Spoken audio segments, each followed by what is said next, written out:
This week we're going to tour one of the most interesting towns in Montana. Recently it's become very popular due to the show Yellowstone being filmed there, but people have been drawn to this town long before Yellowstone even started. And you're definitely going to want to stick around to the end of the tour because I found something that's located right in the middle of town that 99% of the people in Montana have no idea even exists. I just happened to stumble upon it as I drove around Hamilton, and you're never going to guess what it is. Before we get to this week's episode, I would like to take a minute to thank all of you that have been watching our videos. I do have one favor to ask though. I was looking at our stats and it says that 68% of the people that watch our videos are not subscribed to our channel. So if you're one of those people, I would really appreciate it if you could subscribe. It would definitely help us out a ton. Thank you, and let's get on with this week's episode. So let's start this tour of Hamilton in the downtown area, and a lot of the town is along Highway 93 that runs north to south through Hamilton, but there's a spur off of the highway that we're coming up to right now. This is Main Street, and this is the downtown Hamilton area.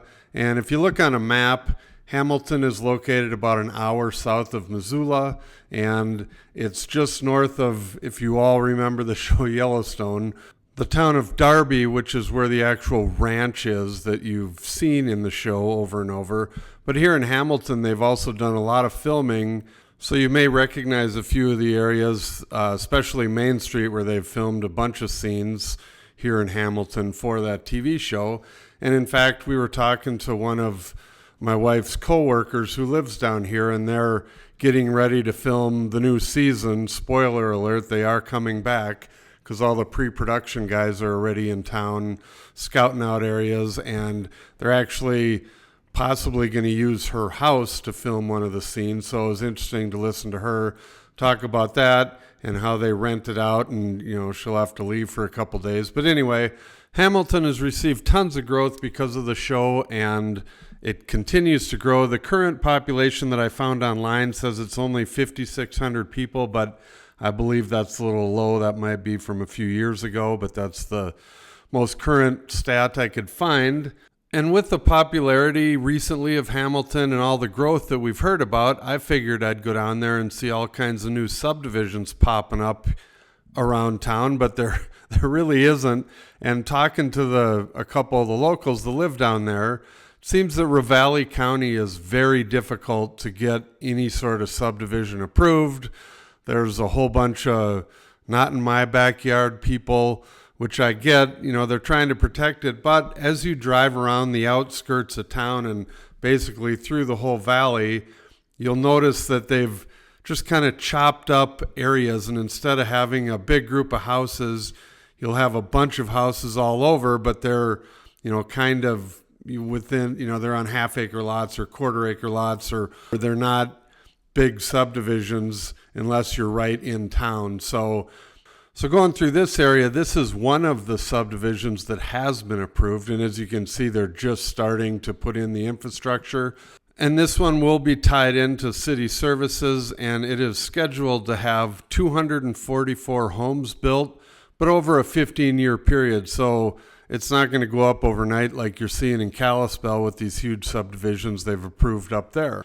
So Hamilton has a really nice high school, and I checked the enrollment, and what it said was in the year's 22-23 school year, they had 543 students, and they compete with all the schools that are in the Bitterroot Valley and all the way up into the Flathead Valley. So they're in the division that goes all along the west side of the state.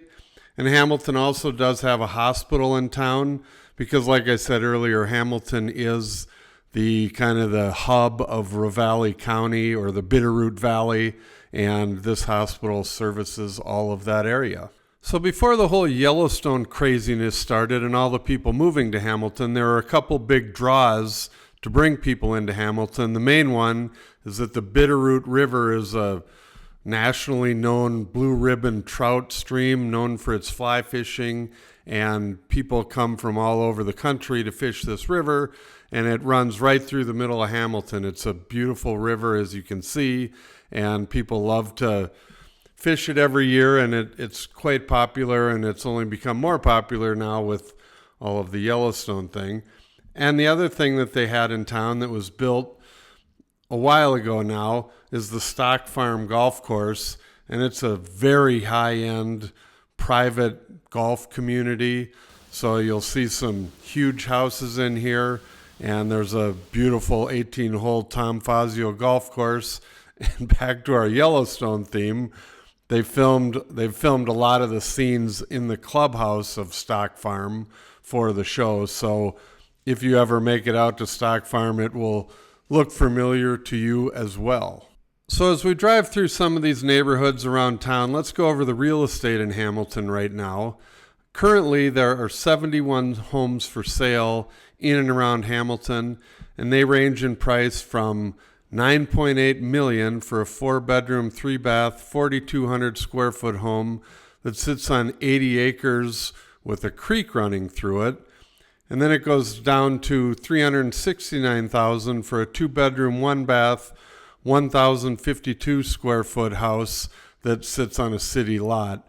As far as what's sold in Hamilton over the past year, there were 208 homes that were sold, and they ranged in price from one that was listed for $8.9 million. There was an 8-bedroom, 6-bathroom, 9,970 square foot house that was on 8.5 acres in the Stock Farm Golf Club, all the way down to one that was listed for $259,000. There was a 5-bedroom, 2-bath, 1,861 square foot home that was also on a city lot. As far as land that's sold in and around Hamilton, currently there's 37 lots that are for sale, and they range in price from $3 million for a 2.5 acre lot in that Stock Farm Golf Club, all the way down to $175,000 for 2.2 acres that sits just outside of town.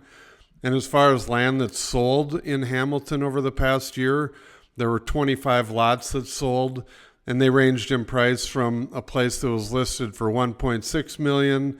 It was 2 acres in that Stock Farm Golf Club again, down to one that was listed for $49,000. It was a 1-acre lot, but I looked into that one. It was so cheap because there's some septic issues on that property, and you are not able to build on that property, so it's just going to be bare land forever.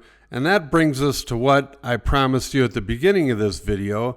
So I was driving around southwest of the downtown area, just in some neighborhoods, and I noticed this big complex and that looked totally out of place. And so I drove back there, and I had heard about this place, but when I got to it, I was amazed at how big it is. It's actually the Rocky Mountain Laboratories, and it's a complex of 30 buildings that sits on 36 acres, and there's actually 450 people that work there. And it was started back in 1928 when the settlers of the Bitterroot Valley were being wiped out by a new disease, and it turned out it was Rocky Mountain spotted fever. Back then they called it the black measles, but it was caused by ticks. So they set this place up, this lab, and one of the articles I read was kind of funny. They said that the people there that lived in the area didn't want them studying these ticks right in town near everybody else, and so they made them build a moat around the little complex at that time to make sure the ticks couldn't get out of there and into town. So kind of an interesting place, and now it's one of 9 labs in the whole United States that has a biosafety level 4 capacity. And what that means is it's the highest level for them to study the different diseases. So they look at Ebola and all the bad stuff. It was a big place when COVID started. They were doing all the research for COVID when the pandemic first started. And back in World War II, it used to produce vaccines for yellow fever for the troops. So it's quite a place, and it's one of those places that 99% of people that live in Montana don't even realize that it's in Hamilton, let alone something like that being in Montana. So kind of an interesting discovery and an interesting part of Hamilton. Thank you for watching our video. Please call, text, or email for more information. And don't forget to watch our other videos about Montana.